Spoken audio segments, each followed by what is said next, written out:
Volodymyr Zelensky assume désormais le fait qu'il ne veuille pas la paix.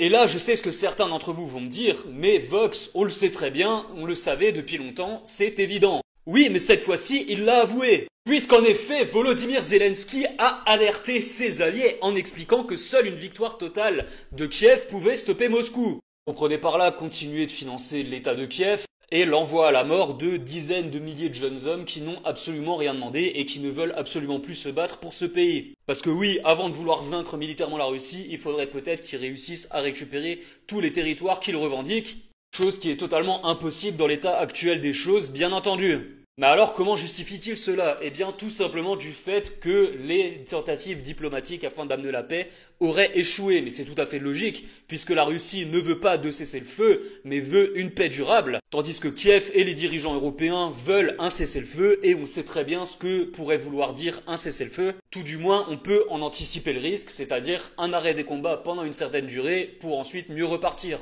Attendons de voir désormais la réaction de Donald Trump par rapport à ces propos-là, puisque je rappelle que Donald Trump est à la tête du pays qui finance le plus l'Ukraine et également du pays qui fournit le plus en armes et en munitions les pays de l'OTAN. Donc par conséquent, ce seront bel et bien les États-Unis qui auront le dernier mot dans cette histoire de toute façon.